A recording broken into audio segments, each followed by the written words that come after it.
बच्चों, आज मैं फिर आपका बायो के लेक्चर में वेलकम कर रहा हूँ बेटा। जो लास्ट टाइम में आपको जब मिला था तो मैंने आपको बायोटिक कंपोनेंट डिस्क्राइब करने के लिए कहा था। फिर मैंने आपको समझाया था ए बायोटिक कंपोनेंट इकोसिस्टम के, ठीक है, जिसके अंदर मैंने आपको टेम्परेचर का इफेक्ट दिखाया था। आज मैं आपके साथ करने वाला हूँ मैन मेड इकोसिस्टम, और which man made ecosystem is most important. और मेरे ख्याल से ये वाला क्वेश्चन मैं आपके साथ ऑलरेडी कर चुका हूँ, जिसमें मैंने आपको बताया था एक तो टेरेस्ट्रियल इकोसिस्टम होता है जिसमें अर्बन, प्लांटेशन, ऑर्चर्ड ये सब आ जाते हैं। फिर एक एक्वेटिक इकोसिस्टम होता है।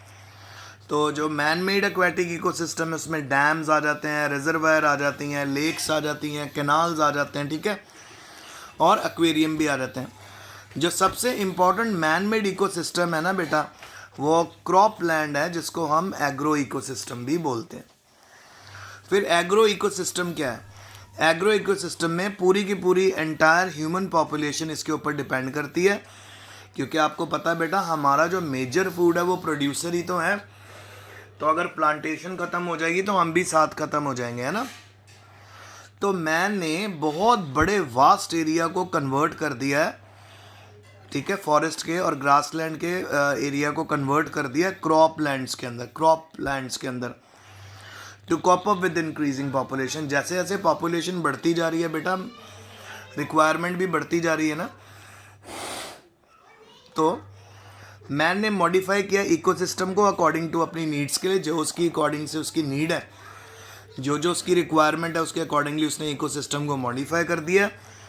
उसने नया इकोसिस्टम क्रिएट किया जिसको हम आर्टिफिशियल इकोसिस्टम भी बोलते हैं। टेरेस्ट्रियल इकोसिस्टम भी है हमारा मैन मेड जो है, और साथ ही साथ एक्वेटिक भी है। टेरेस्ट्रियल इकोसिस्टम जो मैन ने बनाया,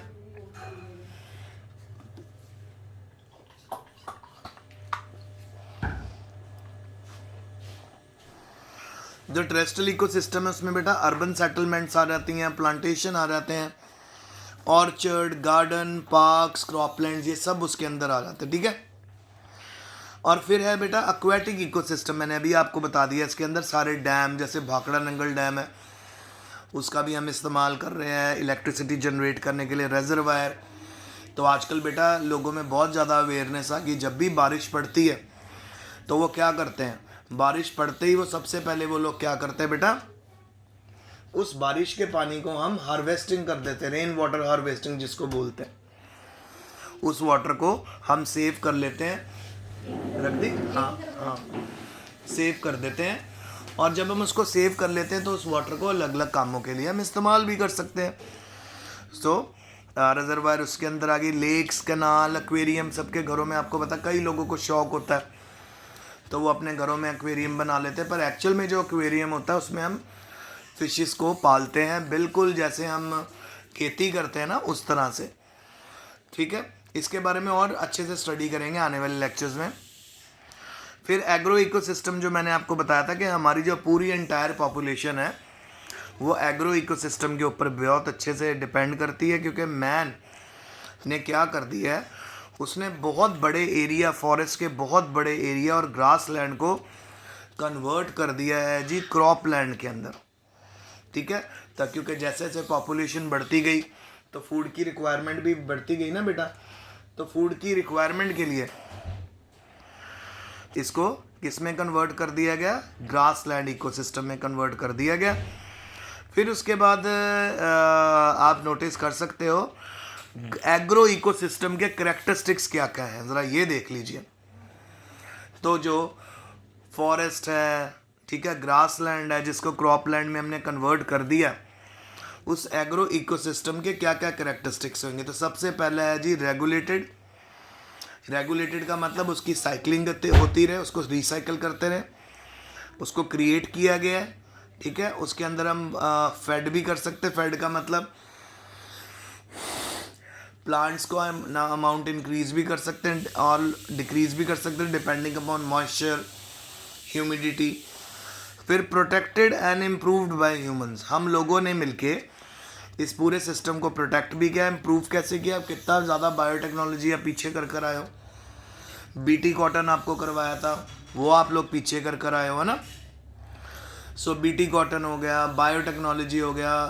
बीटी कॉटन का था, हमने ऐसे मॉडिफाइड प्लांट बनाए हैं कॉटन के जगह जिनके ऊपर इन्फेक्शन ही नहीं होता, यानी किसी भी तरह का इन्फेक्शन तो नहीं, कीड़ा अटैक नहीं करता है ना। फिर उसके बाद आपको मैंने डिसएडवांटेजेस भी बताई हैं।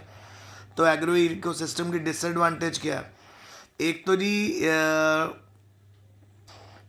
डाइवर्सिटी लैक करता है, ठीक है। तो यहाँ पे लार्ज नंबर ऑफ आपको जो प्लांट्स ऑलरेडी मिलते हैं फॉरेस्ट में वो नहीं मिलेंगे आपको।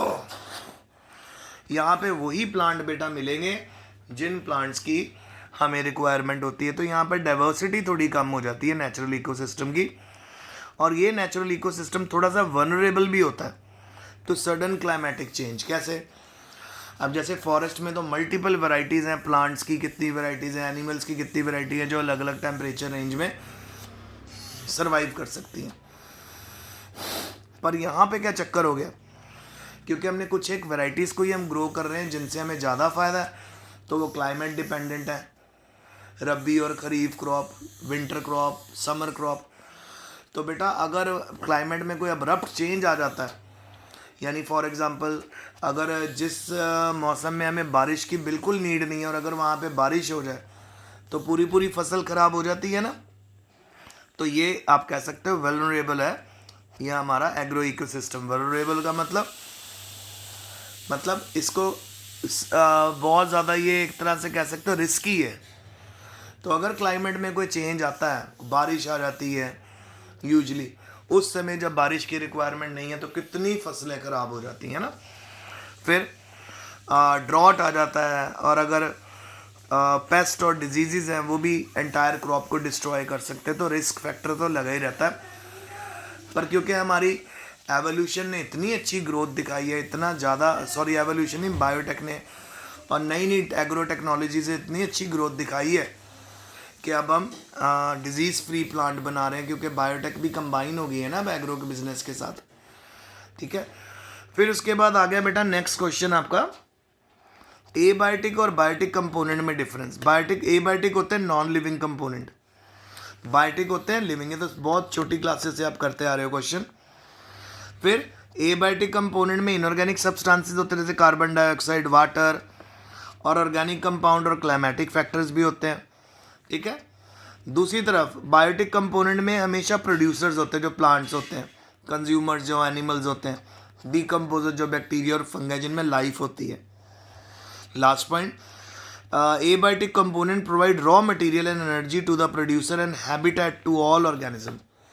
रॉ मटेरियल प्रोवाइड करते हैं प्रोड्यूसर को, एनर्जी प्रोवाइड करते हैं प्रोड्यूसर को, और उनको हैबिटेट भी प्रोवाइड करते हैं, रहने के लिए स्पेस भी प्रोवाइड करते हैं। हैबिटेट का मतलब बेटा घर होता है ना, एक पर्टिकुलर एरिया जहाँ पे कोई एनिमल रह रहा है उसकी हैबिटेट बन जाती है, प्लांट की हैबिटेट बन जाती है। फ्रॉग की हैबिटेट है पॉन्ड। बायोटिक में it is responsible for energy flow and material cycling to maintain homeostasis in the ecosystem, ठीक है। होमोस्टैसिस मेंटेन करने में भी मदद करता है। तो ये आज का लेक्चर था। तो नेक्स्ट लेक्चर में हम कल मिलते हैं। तो प्लीज़ आज का काम अच्छे से कर लेना। टेक केयर बेटा।